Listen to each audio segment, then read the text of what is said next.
लखनऊ के थप्पड़ कांड की शुरुआत जहां से हुई हम वहीं आ पहुंचे हैं और मेरे साथ इसमें पीछे आप ये जो गाड़ी देख पा रहे हैं ये वही गाड़ी है जिसको बताया गया कि लड़की को टक्कर लगी और उसके बाद विवाद शुरू हुआ और ओवरऑल जो लड़ाई लड़ाई हुई उसमें ये गाड़ी ही थी। पहले मैं गाड़ी की हालत दिखाऊंगा आपको यहाँ से आके कि किस तरह से गाड़ी अब टूट सी गई है। ये आप देख सकते हैं यहाँ पर ये डैमेज जिस गाड़ी को पहुँचा है यहाँ पर, और इस तरफ भी आप देख सकते हैं गाड़ी को डैमेज जो पहुंचा है। आगे की तरफ अगर आप आते हैं तो आप नीचे साइड देखेंगे गाड़ी को डैमेज हुआ है, ऐसा लगता है किसी ने पैर से या हाथ से मारा है। उस तरफ अगर आप देखेंगे, कैमरामैन आपको दिखा रहे हैं कि उस टाइप का जो किनारे का एंगल है वो भी निकला हुआ है। जो यहाँ पर एक मिरर लगा रहता है वो भी यहाँ से गायब है। ये तो रही गाड़ी की बात। अब सवाल उठता है गाड़ी जो चला रहे थे, जो विवाद हुआ, सादत अली इस गाड़ी के ड्राइवर मेरे साथ यहाँ मौजूद हैं। मैं इनसे बातचीत करूंगा। सादत, पहला सवाल मैं आपसे लूँगा। बहुत चीज़ें हो गई आपके साथ, आरोप भी लगे, सोशल मीडिया पर भी वायरल हुए। आज की सुबह हुई है, गाड़ी पीछे खड़ी है, क्या हुआ था उस दिन? मैं कृष्णा नगर से अपने घर के लिए आ रहा था तो आलमबाग नहरिया चौराहे पर सिग्नल था। ये मैडम जो थी सिग्नल का बगैर पालन करके और ये रोड क्रॉस कर रही थी राइट साइड से। पहले ट्रक से बची, बाइक से बची। जब रेड सिग्नल हो गया ये मेरे पास आ चुकी थी। मैंने गाड़ी स्टॉप कर दी थी ज़ेब्रा क्रॉसिंग के पास। उसके बाद ये जब गाड़ी स्टॉप हो गई तो ये आगे जा रही थी, फिर वापस आ गई। बाद में गाड़ी को हिट करने लगी कि तू मुझे मारने आया है, तू मुझे मारने आया। उसके बाद ये मेरे पास आई। इन्हीं ने सबसे पहले मेरे पैसे निकाले। जो भाई एक ओला ड्राइवर की जो वो कमाई होती है बजाय 1000 रुपये या 600 रुपये, इससे ज़्यादा तो होती नहीं सर। ये हर आम आदमी जानता है। सुबह से वो निकलता है, मेहनत करता है। 600 रुपये इन्हीं ने सबसे पहले निकाले। वो मेरे डैशबोर्ड में रखे थे, वो भी मैं आपको दिखा दूंगा डैशबोर्ड किधर वाला होता है। डैशबोर्ड से इन्हीं ने 600 रुपये निकाल लिए।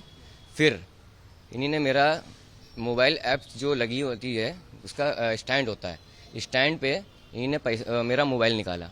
मोबाइल जैसे ही निकाला वैसे ही इन्होंने ज़मीन पे बहुत कस के मारा, टूट गया। और ये तो कह रही हैं कि आप मोबाइल स्टैंड में लगाए नहीं, तो हाथ में लिए हुए? स्टैंड में लगा था सर, स्टैंड में लगा था मेरा मोबाइल।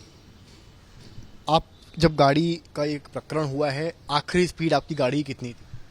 सर मुश्किल से मान लीजिए ट्रैफिक में मैक्सिमम 20, बस से ज़्यादा होती नहीं, 20-15। अभी बातचीत करते हुए प्रियदर्शनी ने बताया कि उस वक्त रेड लाइट थी और गाड़ी की स्पीड आपकी 30 से 40 थी। नहीं, ऐसा कुछ नहीं सर। ये आप खुद देख रहे हैं, जब रेड लाइट सिग्नल होता है, ट्रैफिक है, वहाँ पे 30-40 की स्पीड कहाँ से जाएगी? तो क्या फिर एकदम से क्या हुआ? उन्होंने गेट खोला और मारना शुरू कर दिया? पहले गेट नहीं खोला, गेट तो मैंने खोला था। इन्हीं ने हाथ से पहले सबसे पहले डैशबोर्ड से पैसे निकाले। उसके बाद जब पॉकेट में इन्हें पैसे लग लिए, मैं मेरे समझ में कुछ नहीं आ रहा था मैं क्या करूँ वहाँ पे। लेडीज आज के लिए मैं कहाँ लड़ सकता हूँ? इस तरह की चीज अगर कोई लड़की करती तो शायद पटासा है। फर्स्ट टाइम आपके दिमाग में क्या आया कि आपके साथ क्या हो रहा है? मुझे कुछ नहीं पता चल रहा था मेरे साथ क्या हो रहा है। मैं ये समझा कि ये कोई शादी वर्दी में पुलिस वाली है या कुछ ये है। मैं माफ़ी मांग रहा था। मोबाइल मेरा तोड़ा, जब भी मुझे गुस्सा नहीं आया। 2 बार हिट करा, मोबाइल को तोड़ा, 3 बार उधर जाके फिर ब्रेकर के पास लड़ाया। जब भी पूरा जब मोबाइल डैमेज हो गया मैं तो बाहर आ गया था। मैं सिर्फ यही बोला था, मैडम मेरी क्या गलती है बताइए? सॉरी बोल रहा हूँ मैं, सॉरी बोल रहा हूँ। भाई एक तमाचा मार देती, 2 तमाचे मार देती, 3 तमाचे मार देती, मगर लगातार वो मुझे भी नहीं मालूम कितने मारे तमाचे। तकलीफ तो हो रही है। तमाचे जो पड़े हैं 15-20 के ऊपर ही होंगे कम से कम। आपने कहा आत्मसम्मान की बात है। जी, आत्मसम्मान तो मेरा चला ही गया। मुझे सिर्फ रिस्पेक्ट चाहिए और इनको जल्द से जल्द कानून कार्रवाई। मैंने एफआईआर तो दर्ज कर दी, मगर अभी पुलिस ने अभी तक इनको गिरफ्तार क्यों नहीं किया? मेरी कोई सज़ा नहीं थी, मुझको बंद कर दिया 24 घंटे। ये बाहर क्यों है? मेरा क्वेश्चन है ये सरकार से। अपील है कि उनको आप कार्रवाई करके सख्त पकड़ें। एक अल्फाज सुना होगा, मैन ऑन ड्यूटी। तब आप अपनी ड्यूटी पर थे। क्या आपने कभी सोचा था कि जब आप अपनी ड्यूटी पर होंगे, कोई भी ड्यूटी छोटी नहीं होती है, उस दरमियान उस दौरान इस तरह की घटना होगी, ये सब कभी भूल पाएंगे आप? सर मरने के बाद तो हम भूल जाएं, हम तो होंगे नहीं, हमारे घर वाले भी नहीं भूल पाएंगे। समझ लीजिए आप, ये लाइफ पूरी मेरी तो खराब हो गई है। हर सोशल मीडिया प्लेटफॉर्म पर आपका चेहरा चल रहा है, टीवी पर चल रहा है। मुझे इंसाफ चाहिए बस सर, इंसाफ तो मिल ही रहा नहीं है, बस वीडियो हो रही है बस बात। घर पे कौन कौन है आप? मम्मी है, पापा हैं, पापा तो एक्सपायर मेरे हो गए हैं, पूरी जिम्मेदारी मेरे पे रहती है। मेरी गाड़ी भी आप देख रहे हैं, आज 4 दिन हो गए, 4 दिन हो गए। मेरा खर्चा कैसे चल रहा है ये मैं ही जान रहा हूँ। मैं एक ओला ड्राइवर, 4-5 लोगों का परिवार चलाना इस समय बहुत मुश्किल होती सर। मेरे पास मोबाइल नहीं है, मेरा कोई कांटेक्ट नहीं है, मैं किसी से बात नहीं कर पा रहा हूँ। वो चीज़ आप तो समझ ही रहे हैं। और जब से मैं इधर वकील के पास जाना, प्रेस के पास जाना, वो भी खर्चा मेरा ही हो रहा है। मगर आने जाने की ट्रैवलिंग का जो है, कभी वकील साहब ही पूरा ही कर रहे हैं अभी मेरा सब। घर वालों ने सवाल जवाब, घर वालों ने कुछ पूछा आपसे? घर वालों ने पूछा पहले जी, घर वाले इतने परेशान हो गए थे, वो यही सोचने लगे मेरा बच्चा ऐसा कर नहीं सकता ऐसा। तो हमें तो बंद कर दिया था इन्होंने लॉकअप में, मोबाइल से कोई फ़ोन नहीं करवाया। पहली चीज़ ये कौन सा नियम है, कोई अगर अपराध करता है, कोई क्राइम करता है, तो आप उसके घर वालों को पहले इत्तला देते हैं। सरकार का ये एक रूल होता है। मैं पता पढ़ा लिखा नहीं हूँ, मैं भी ये थोड़ा जानता हूँ, क्योंकि मेरी गाड़ी में बहुत से लोग बैठते हैं। मैं ओला ड्राइवर हूँ, कोई भी अधिकारी बैठ जाता है, पुलिस का होता है, डॉक्टर होता है, तो वो कभी कभी ड्राइवर से बात भी करने लगते हैं, बताते हैं कि मैं ये हूँ। पुलिस ने आपका पक्ष सुना या ऐसे ही लॉकअप में डाल दिया? कोई पक्ष नहीं सुना मेरा, बस क्योंकि वो लड़की है और उसने बोल दिया तो बात सही हो? बात सही हो गई। भाई पक्ष मेरा क्या सुनेगी, जब फुटेज पूरा दे रहा है, मेरी कोई गलती नहीं है, मुझको क्यों बंद करा? मुझे सवाल ये है, जब उसकी गलती थी उसको बंद क्यों नहीं कर रहे हैं? आपका कहना यह है कि लड़की ने अगर थप्पड़ मार दिया है तो जस्टिफाइड है कि लड़की ही सही, लड़का गलत? हाँ, लड़का गलत है। की आंखों में कहीं छू लेते, अगर बाई चांस मैं अगर हाथ भी रख देता, तो मुझ पे ये कितनी धाराएं लगा देती, मेरी तो जिंदगी खराब हो जाती। बताइए सर, अगर ज़रा सा मैं टच कर लेता, मेरे घर में मेरी माता पिता जी ने ये नहीं सिखाया है किसी औरत को मारना। मैं एक बहुत अच्छे घर का हूँ, माँ ने मुझे तरबियत दी है ये, किसी लेडी को हाथ मत लगाओ बेटा, माँ के पैरों में होती है जन्नत, ये आप भी जानते हैं। आपकी आंखों में आंसू देख पा रहा हूँ जी। अब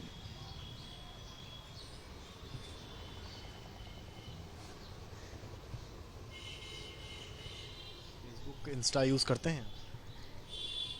फेसबुक की आईडी है मेरी, मगर अब आईडी जब खोल रहे हैं तो क्या आपको अपनी तस्वीरें ज्यादा नजर आती हैं? सर मेरी आईडी कहाँ खुलेगी, मेरा मोबाइल ही बंद है, सिम से कोई कांटेक्ट हो नहीं पा रहा है, मोबाइल टूटा है गरीब इंसान का, तो मैं कैसे कुछ करूँगा? फ़ोन तो कर नहीं पा रहा हूँ। मेरे भी कोई बहुत से जानने वाले हैं, आ रहे हैं घर, परेशान हो रहे हैं। मैं अगर वकील साहब आते हैं तो भाई फ़ोन करके मुझे भेजता है, कभी ऐसा होता है मैं पहुँच जाता हूँ तो वकील साहब फिर खबरें अक्सर पढ़ते होंगे, क्या कभी सोचा था कि सादत अली का ओला ड्राइवर खुद खबर बन जाएगा? नहीं सोचा था कभी लाइफ में मैंने ये। सर मुझे इंसाफ चाहिए बस, उस लड़की को सख्त से सख्त कार्रवाई हो, उसको गिरफ्तार किया जाए। और आज गिरफ्तार नहीं किया गया तो मैं जाके सुसाइड कर लूँगा, ये मैं 100% बोल रहा हूँ। आज अगर गिरफ्तार नहीं हुई मैं सुसाइड कर लूँगा जाके, क्योंकि मेरी सेल्फ पे रिस्पेक्ट पे इतना असर पड़ा है, मेरी बहुत दिक्कतें आ रही हैं। मैं घर से बाहर नहीं निकल पा रहा हूँ, लोग तरह तरह के सवाल कर रहे हैं, ये आप भी जान रहे हैं। मेरी भी तो कोई इज्जत है सर। देखिए गरीब की सुनवाई कोई नहीं करता है, जो जिनका पावर होता है उन्हीं की सुनाई होती है, ये दुनिया का रूल है। आप हमें इंसाफ दिलाएंगे सर, बताइए। क्या मांग है आपकी? मेरी मांग सिर्फ ये है, कब तक कार्रवाई चाहते हैं? आज इनको अरेस्ट कराइए बस किसी तरह, वरना मैं अपनी जान दे दूंगा। सरकार से विनती करता हूँ, अगर आज इनको अरेस्ट नहीं करा तो मैं आज सुसाइड कर लूँगा। पुलिस तो कह रही है कि अभी कार्रवाई चल रही है, सारी चीजें होने के बाद हम डिसाइड करेंगे कि अरेस्ट करना है कि नहीं करना है। सर कार्रवाई कब से चल रही है? मुझको तो मेरा कोई गुनाह नहीं था, मुझे पकड़ लिया। आज कितने दिन हो गए ये घटना घटे, इनको क्यों नहीं अरेस्ट कर रहे हैं? बताइए आप। आपने बताया कि आपसे पैसे भी पुलिस ने कुछ लिए गाड़ी छुड़वाने? जी पैसे भी लिए, 10,000 रुपये। क्या बोल के लिए? गाड़ी नहीं छोड़ रहे थे, कहने लगे कि चालान आपका काटेंगे, ये बहुत ज़्यादा चालान काट लेंगे। हमने कहा गरीब इंसान कितना 10,000 रुपये इंतज़ाम करना बहुत मामूली बात नहीं होती है। तो हमने जुगाड़ करी, बहुत से लोगों से पैसे फ़ोन करवाया, भाई से फिर पैसे आए, बहुत देर में गाड़ी छूटी, 9 बज गया था गाड़ी लेके आने में हमें। उन्होंने बहुत आरोप लगा दिए, उन्होंने कहा आप क्रिमिनल हैं, आप गैंग के मेंबर हैं, पूरा प्री प्लान अटैक था। सर बोलने वाले तो क्या क्या बोल रहे हैं, आप तो मीडिया जान ही रहा है, वीडियो फुटेज है, आपको लग रहा है कि मैं क्राइम मैंने करा होगा?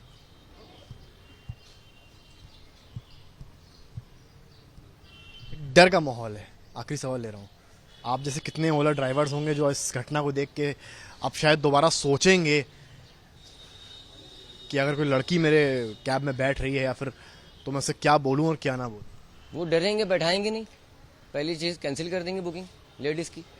जब ऐसे वाक़ये होते रहेंगे, मुजरिम को सज़ा दी नहीं जाएगी, तो इंसान फिर कैसे गाड़ी चलाएगा? ज़्यादातर कस्टमर लेडीज़ ही बहुत होते हैं, और इससे बहुत असर पड़ेगा कंपनी को भी।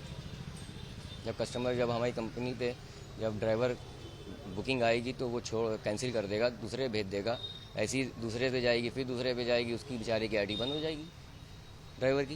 कंपनी ज़्यादा अगर आपने बुकिंग नहीं उठाई तो आईडी बंद हो जाती है। तो ये थे हमारे साथ सादत अली, ओला ड्राइवर। दर्द है, आंसू भी हैं।